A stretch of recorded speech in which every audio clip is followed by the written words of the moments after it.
In this demonstration, we're going to show you how to set up a software Linux RAID array.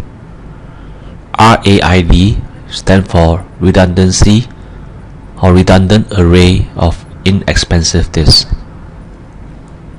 Login as root. If you do fdisk-l on /dvsdb, you'll notice that the disk currently have 3 partitions from cylinder 1 all the way to cylinder 60. We still have unused cylinder because this disk contains 204 cylinders altogether. We will make use of the rest of the hard disk to do our RAID configuration.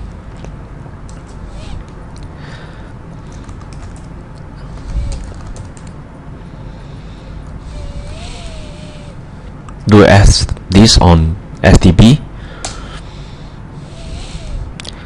To create a new partition, press N.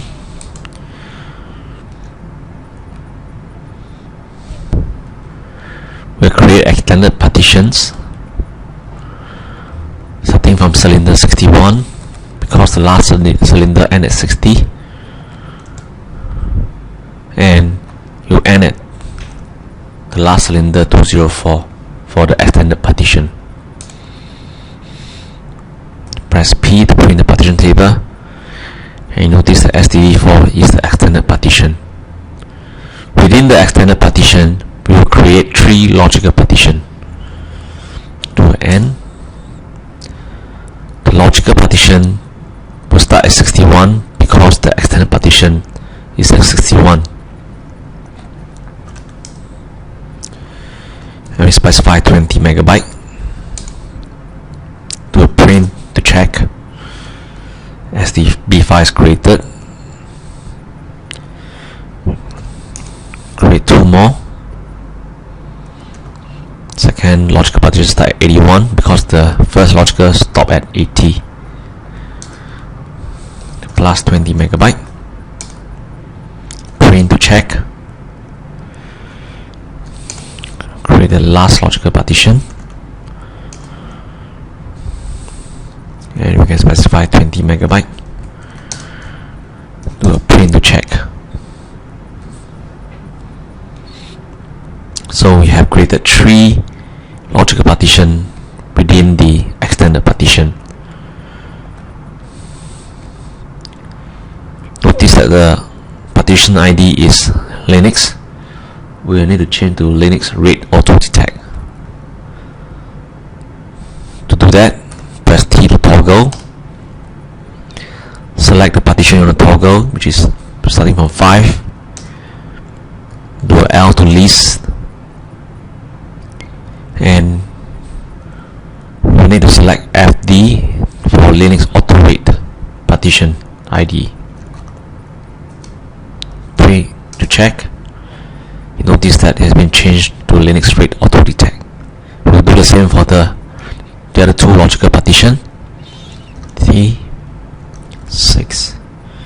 FD T7 FD print, and now the 3 logical partition now is Linux RAID auto detect. Save the configurations into the hard disk.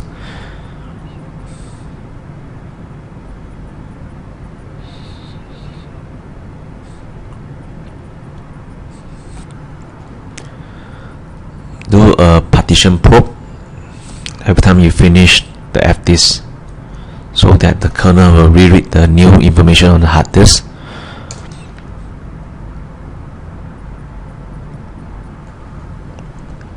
You can ignore the error warning messages because it's on the CD-ROM.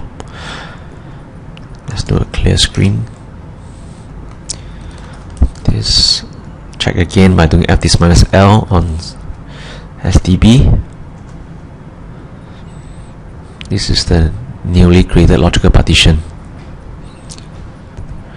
We will assume that each of these logical partition is a separate disk for this exercise. If you use the metadiskadmin command, which is mdadm minus capital D minus S, and you press enter, you can see that there's currently no RAID device being configured. Let's create a RAID 5 device for this exercise. To create RAID 5 device, do md_adm space minus capital C space /dev/md0 is our meta disk 0 minus a yes minus L, and RAID 5 we're going to put 5. Is the RAID 0 we'll put L0, is RAID 1 we'll put 1.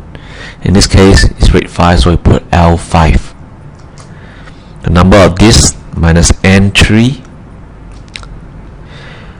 We're going to specify the 3 disks or the 3 partition that will be used for this RAID device. SDB5, SDB6 space /DB SDB7. So MD0 is the RAID device that we're going to create using this 3 disks. Press enter. This means that the RAID has been created successfully. Let's try mda_adm -d -s again. You can see now that the array md0 is a RAID 5 array that contains 3 hard disks inside there. Let's look at more details of the md0 RAID disk by doing md_adm -d /db md0.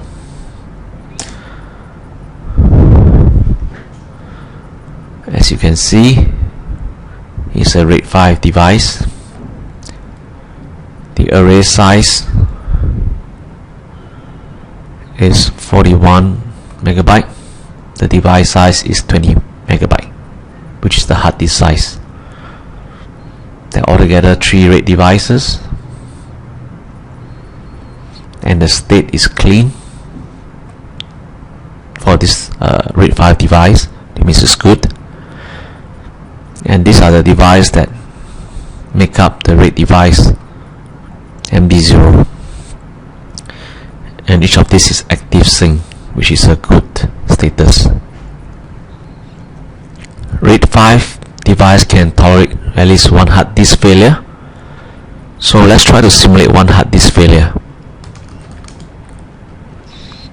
Do md_adm /db md0, the RAID device. You're gonna make 40, which is -f, on one of the RAID device.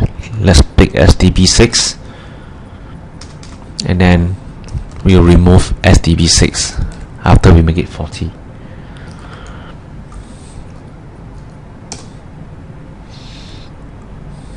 We have set SDB6 as 40 and remove SDB6. Let's take a look at the status of the MD0 now.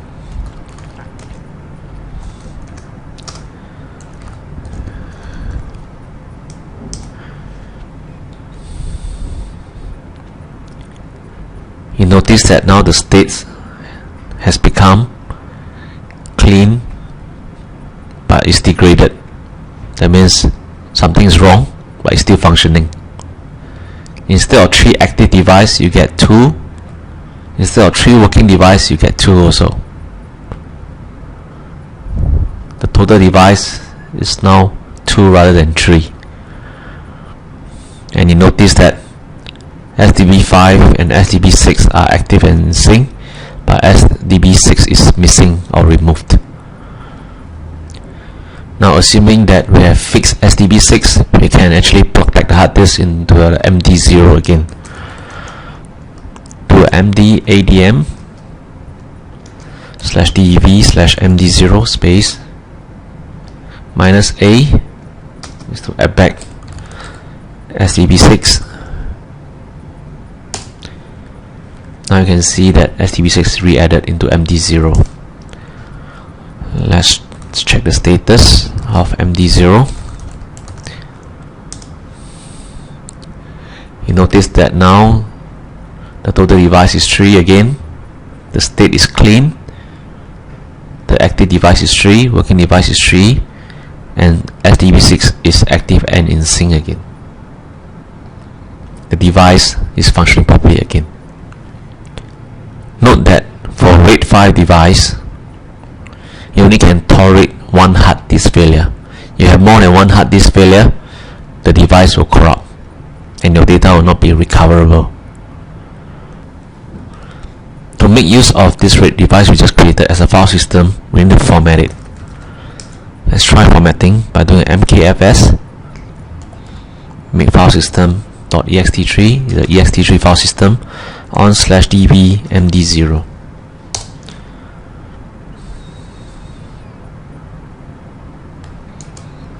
Create a directory or a mount point so that we can mount this RAID device. Call /my RAID5. Mount the device md0 on the mount point /my RAID5.